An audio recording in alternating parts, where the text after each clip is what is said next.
Return میں نا کہ مفتی صاحب ہم دونوں کا جھگڑا ہے, آپ جو فیصلہ کریں گے نا پھر ہم اس کو مانیں گے, یہ لکھ کے دیں, پھر میں دوبارہ سے آپ کا جھگڑا سننا شروع کروں گا. ابھی تک تو میں نے اس کو, کیونکہ میرے اپنے غم کم ہیں جو میں تمہارے غموں کو لے کے یار بیٹھا رہا ہوں. پیسیوں مسائل ہیں میرے ساتھ. آج نا لوگوں کے پاس فارغ ٹائم بہت ہے, ثانیہ مرزا, شعیب ملک, ابے ان کا پرسنل مسئلہ ہے. اگر وہ ثانیہ مرزا شعیب ملک پہ الزام لگا رہی ہے تو وہ بولو بھائی ہمیں نہیں پتا یہ الزام صحیح ہے غلط ہے, اگر صحیح بھی ہے غلط بھی ہے تو جب الگ ہی ہو گئے تو اب جو مرضی کرو بھائی, تو پروگرام بڑھ گیا, ٹھیک ہے نا, کیا ہو گیا. تو جب تھے تو اس وقت تو میاں بیوی کے معاملات ہوں, یہ بزرگوں کے ہاں بھی طلاقیں ہو سکتی ہیں, مفتیوں, اللہ نہ کرے, ہمارے اللہ کا شکر ہے ہمارا گھر صحیح چل رہا ہے الحمدللہ, لیکن یہ کوئی اچھمبے کی چیز نہیں ہے کہ حضرت جی فلاں بزرگ تھے انہوں نے بیوی کو طلاق دے دی, لو اپنا گھر تو بسا نہیں سکتے, دوسروں کو مشورے دیتے ہیں. نہیں بھائی, یہ نیچرل ہے, یہ نارمل ہے. اگر عورت نہیں سنبھل رہی ہے تو شوہر نہیں سنبھال سکتا اس کو. دنیا میں کوئی مائی کا لال ایسا پیدا نہیں ہوا. ایک جھگڑا میرے پاس آیا, بہت بڑے عالم تھے, بزرگ تھے, ان کا اپنی بیوی سے جھگڑا, نوجوان عالم تھے, بہت بڑے تو نہیں کہنا چاہیے لیکن اچھے سنجیدہ عالم تھے اور تقویٰ تھا ان میں. ان کا جھگڑا چل رہا تھا بیوی سے, 2-3 دفعہ علیحدگی کی بات ہوئی.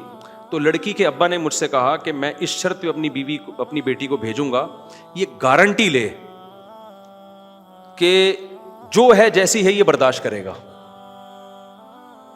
تو میں نے کہا دیکھیں یہ بات تو میں نہیں کر سکتا اس سے کہ گارنٹی لے, تو کیونکہ جو ہے جیسی ہے کہ اس کا مطلب تو بہت مفہوم بہت وسیع ہو جائے گا نا, یہ تو کچھ بھی کرتی رہے بیٹھ کے, کہیں نہ کہیں کسی کو پابند ہونا پڑے گا. میں نے کہا یہ تو مطالبہ ہی غلط ہے آپ کا, اس کو بھی کچھ شرائط اور اس کو بھی کچھ شرائط پہ آنا پڑے گا. نہ ہم عورت کو یہ مشورہ دیں گے کہ میاں جو ہے جیسا ہے برداشت ہی کرنا ہے, نہ ہم مرد کو مشورہ دیں گے کہ جو ہے جیسی ہے.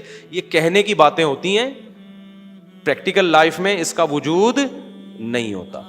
تو اس لیے گھروں میں بھائی ہم تو کبھی الٹا ہم نے دعویٰ ہی نہیں کیا ہے کہ جو ہے نا وہ پتہ نہیں کون سی دنیا میں بھائی جب 2 شادیاں ہوتی ہیں طلاق کے چانسز کم ہونے کے بجائے بڑھتے ہیں, اس میں 3 میں اور بڑھتے ہیں, 4 میں اور بڑھتے ہیں, سمجھتے ہو, کیونکہ جھگڑوں کا امکان میرے نہیں ہے الحمدللہ, اللہ کا فضل ہے, لیکن بڑھ سکتے ہیں, اللہ نہ کرے کبھی بھی بڑھے, امید بھی نہیں ہے انشاءاللہ, لیکن سب کچھ ہو سکتا ہے بھائی. ہم اسی دنیا میں رہتے ہیں, روٹی کھاتے ہیں, غصہ بھی آتا ہے, کیا خیال ہے, میں بھی غلط ہو سکتا ہوں, گھر میں بھی کوئی غلط ہو سکتا ہے. میں نے کوئی گارنٹی لی کہ میرے اوپر مہر لگ گئی ہے قیامت تک میں نیک ہی رہوں گا, کسی کا کوئی بھروسہ نہیں ہے بھائی دنیا میں.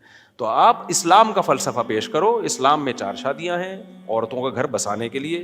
اسلام غلط نہیں ہو سکتا, میں غلط ہو سکتا ہوں بھائی, سمجھتے ہو کہ نہیں سمجھتے, میں غلط صحیح بھی ہو سکتا ہوں, ایسا نہیں کہ غلط ہو, آپ غلط ہو سکتے ہو, صحیح بھی ہو سکتا ہوں, میں غلط بھی ہو سکتا ہوں.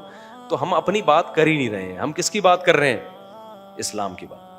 تو میرا بھی گھر میں جھگڑا بھی ہو سکتا ہے, اونچی آواز میں بات بھی ہو سکتی ہے, لڑائی بھی ہو سکتی ہے, اولاد بھی بگڑ سکتی ہے, اللہ نہ بچائے اس اولادوں کو بگڑنے سے. کل اللہ نہ کرے کوئی بچہ بگڑ گیا, لوگ کہیں گے دیکھو 16 بچے تھے, یہ ہوتا ہے 1 بگڑ گیا, 2 بگڑ گئے, اللہ نہ کرے بگڑے. بھائی یہ نیچرل ہے نا, بچوں کا آپ تربیت کی فکر کرتے ہیں, 100% تربیت کی گارنٹی کوئی بھی نہیں لے سکتا, وہ 1 میں بھی بگڑنے کا چانس ہے, 2 میں بھی چانس ہے. تو یہ سب چیزیں نیچرل ہیں. تو انسان کے بچے بن کے زندگی گزارو, بہت بڑے بڑے دعوے کرنے کی قطعاً ضرورت نہیں ہے, نارمل رہو. مولانا شفیع تھانوی کا ملفوظ یاد رکھو, وہ فرماتے تھے لوگ میرے پاس آتے ہیں بزرگ بننے کے لیے, میں کہتا ہوں انسان بن جاؤ بس کافی ہے. تو انسان نارملی ہوتے ہیں, دوڑتے بھی ہیں, چلتے بھی ہیں, ان کو غم بھی ہوتا ہے, ان کو خوشی بھی ہوتی ہے. جب بھوک لگ رہی ہو اور نلی نہاری سامنے آ جائے تو خوشی سے بے ہوش ہونے کا بھی ان کا خطرہ ہوتا ہے, بھوک میں ان کو غصہ بھی آتا ہے. اور اگر بھنڈی کے ساتھ کریلا پکا کے ان کو کھلایا جائے تو کتنا ہی بڑا بزرگ ہو اس کو مزہ آئے گا کریلا کھانے میں. اور جتنی چیزیں ہیں جلدی جلدی بتا دوں نا میں, اور نارمل ہوتے ہیں, یعنی کوئی بزرگ کوئی الگ سی چیز نہیں ہوتا, اگر ہے تو پھر وہ بزرگ نہیں ہے, وہ اوپر سے کیا ہے فارغ, اس کی سیٹنگ آؤٹ ہوئی ہوئی ہے. تو نارمل رہا کرو اور کوشش بھی کرو نارمل بننے کی, کوئی الگ سی کوئی فلم بننے کی کوشش نہ, پھونکوں والی سرکار بننے کی کوشش کرو, نارمل رہو.